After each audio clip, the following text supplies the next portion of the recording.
Na verdade, não vou poder mentir, muitas pessoas partilharam muitas coisas da minha vida comigo e na altura a psicologia não foi uma primeira opção, porque eu estava muito orientada para tentar entrar em medicina, sempre com uma ideia, algures, entre a psiquiatria e a pediatria.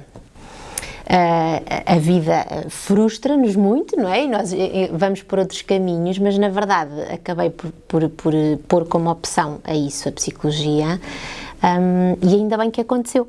Portanto, às vezes, de facto, há assim grandes mudanças e ainda bem que assim foi e de facto, a certa altura percebi que nem nessa altura então iria trocar, mesmo que fosse possível e que o meu caminho era este e que me faz muito sentido. Eu hoje em dia às vezes até penso o que é que eu poderia ser se não fosse psicóloga e nem sei, o que também me pode preocupar porque se calhar não sei fazer mais nada, mas na verdade acho que foi por aí, foi muito nesta ideia de contribuir para a saúde, principalmente de crianças e adolescentes, e foi sempre mais nessa linha clínica que me orientei.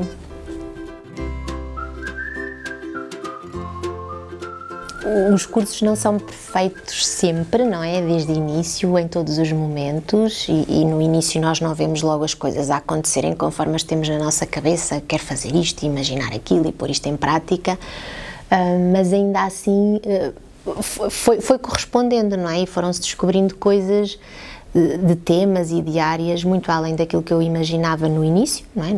Da escolha, desse caminho, e por isso posso dizer que sim, que o curso vai correspondendo, ainda que não seja logo no início, que também é como às vezes digo aos adolescentes com quem estou, não é uma gratificação imediata, isso também faz parte do caminho, mas se nos mantivermos persistentes, a pérola desejada chega, não é? Aparece.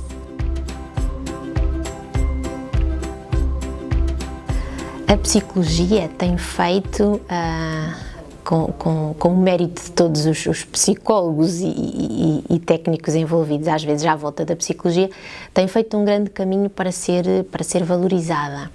E acho que hoje cada vez mais, e mais do que em qualquer outro momento, é valorizada pela classe, pelas outras classes que trabalham connosco, pelas famílias, pelas escolas, professores, comunidade, sem dúvida, não é? Por vezes ainda há aqui um risco que é, ou ainda há estigma com a saúde mental e com a procura e com a necessidade de podermos ser frágeis e vulneráveis e mesmo que não o fôssemos, de precisarmos de nos conhecer, mas às vezes ainda há esse estigma e outras vezes pode haver um bocadinho a ideia de que a psicologia é o senso comum e de que todos somos um bocadinho qualquer coisa, não é? E não somos, é uma área muito específica de conhecimento, de investimento, portanto acho que ainda há muito trabalho para fazer nesta valorização, mas que temos conseguido fazê-lo muito bem neste caminho.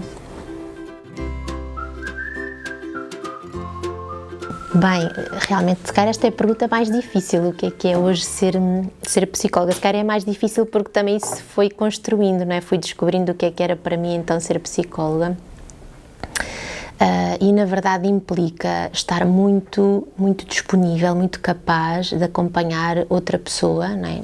Mais crianças e adolescentes com quem eu trabalho, naquilo que é o processo delas, não é? Seja um processo de recuperação, de descoberta, de regulação, não é? De encontrar um equilíbrio que a sua saúde não tem, e este processo de descoberta é assim uma coisa que implica muito este ritmo, este respeito, este investimento e trabalhar muito, às vezes até penso que é mais para que um dia aquelas crianças ou adolescentes possam olhar para trás, não só eu individualmente, mas eu e uma equipa, não é? Mas que possam olhar para trás e perceber, no meio de tantas coisas difíceis, ainda assim tive figuras, tive momentos, tive processos que me protegeram, não é? Que me ajudaram. Eu acho que isso hoje ser psicóloga é isto, não é? É poder criar sementes de proteção e de regulação nos mais novos e nas famílias. Esta pandemia deixa-nos muitas marcas, não é? Do ponto de vista relacional, das nossas rotinas, laboral, etc. Não há dúvida que vivermos continuamente uma situação que nos faz olhar de frente para o medo e para a morte e para a doença tem o seu impacto, não é? E nós sabemos, e estudos têm saído sobre isso, de perturbações de ansiedade cada vez mais frequentes, as questões dos processos de luto também têm que ser pensadas de outra forma, ficarmos restringidos ao nosso espaço, sem podermos partilhar com os outros as nossas dores, as nossas conquistas, os nossos sonhos, não é? Adolescentes que deixam neste momento algumas tarefas em pausa, isto tem necessariamente que ter impacto, não é? Não significa que todo este impacto seja para todas as pessoas traumático ou avassalador, mas obriga-nos a olhar muito mais para a saúde mental, além da saúde do corpo, não é? Física.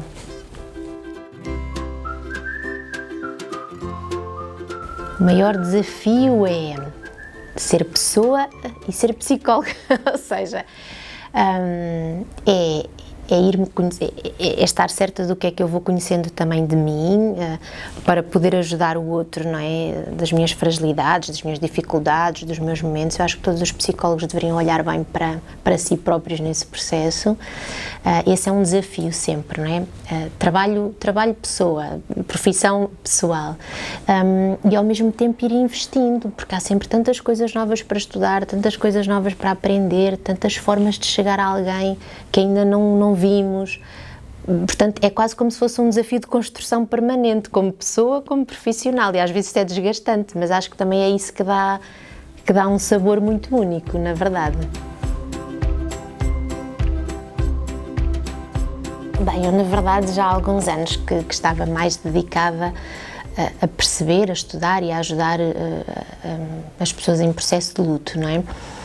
Era uma outra coisa que me parecia estar algures no limbo entre ou é um drama muito grande e não vamos poder falar sobre isto, ou então, como toda a gente vive, é uma coisa banal. Eu acho que estávamos ali algures no limbo quando eu comecei a dedicar-me a isto e encontrei pessoas que também tinham muita vontade de estudar e de saber mais sobre isto, e foi essencialmente isso, foi a necessidade vivida, descoberta, a necessidade de criar respostas e materiais e informação rigorosa para quem passa por um processo de luto, independentemente da sua idade, mas pensando nos mais novos, sem desvalorizar esses processos de luto, não é? Sem desvalorizar aquilo que surge no meio desse processo.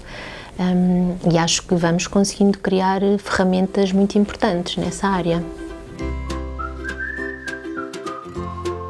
Acho que é uma relação tão honesta, não é? Tão baseada numa confiança tão imediata, tão rápida, que nem eu achei que seria possível. Ou seja, quando nós começamos a construir materiais ou a pensar, um dia gostaria muito de fazer isto ou de fazer aquilo, vem-nos logo um grilo falante da desconfiança. Mas as pessoas e os dinheiros e os interesses. Ora, não aconteceu nada disto, portanto foi uma coisa tão genuína, de partilhar vontades, de muito respeito mútuo, que a certa altura é uma coisa, é tão fácil, é tão natural acontecer. Portanto, sempre que alguém me pergunta se eu conheço pessoas que trabalham nesta área com total respeito e confiança, é esta editora, não há dúvida nenhuma mesmo. Ter que lidar com pessoas individualmente ou grupos, não é? Que estejam muito centrados sobre si, porque esta ideia de só nos vermos a nós como pessoa e como profissional, sim, mas como pessoa, é uma coisa que me custa muito, não é? Quando nós nos vemos só a nós, perdemos a capacidade de perceber o que é que o outro pode estar a precisar, perdemos a capacidade de respeitar uma opinião do outro, perdemos a capacidade de valorizar o que o outro está a dizer, né? Separamos-nos um bocadinho uns dos outros e depois lá vem aquelas coisas que se dizem do egoísmo, do desrespeito ou da desvalorização. Isso é uma coisa que me faz ferver um bocadinho, não é? Esta coisa de me invalidarem ou de desrespeitarem ou de ver a desigualdade. Eu, se pudesse, eu não tivesse medo de nada, lutava assim por um mundo completamente justo e equilibrado. Mas eu tenho medo, pronto, sou uma pessoa. Mas acho que é isso que me tira do sério.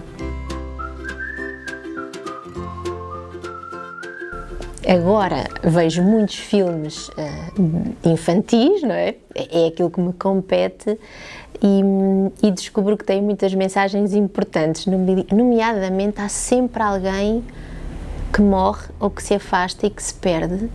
E às vezes o meu filho pergunta-me, já neste vai morrer alguém, mamãe? E eu tenho que ir gerindo o tema ali, o que é muito interessante. Eu fui-me apercebendo isto, como é que os filmes têm tanto este tema e nós andamos tanto tempo sempre com medo dele e a fazer de conta que isso não entra no universo dos miúdos. Portanto, os filmes infantis acho que servem para nós aprendermos muitas coisas. E se calhar todos os filmes que tenham a Meryl Streep, que é assim a minha grande atriz de referência, se calhar vejo cegamente, com toda a confiança de que será um grande filme. E quanto mais chorar, melhor, na verdade, porque gosto muito de me emocionar e de chorar e de ficar a sentir tudo o que o filme tem para me dar. E depois, pronto, posso ir lanchar, posso ir brincar, posso ir fazer outras coisas.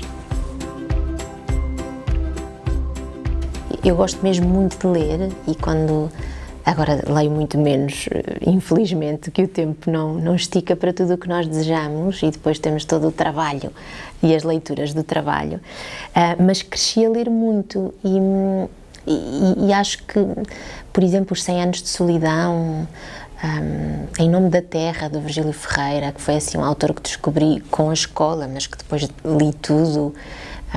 Os clássicos ingleses que subtilmente dizem muitas coisas parecendo que não nos estão a dizer nada. Gosto muito, acho que esses livros são assim mesmo de referência para mim.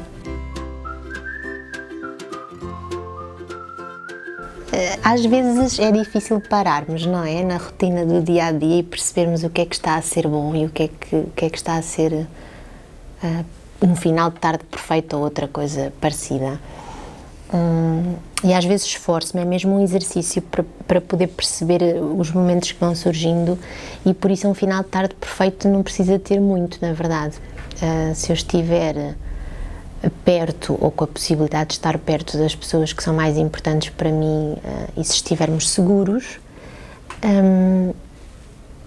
percebi que isso me chega, na verdade.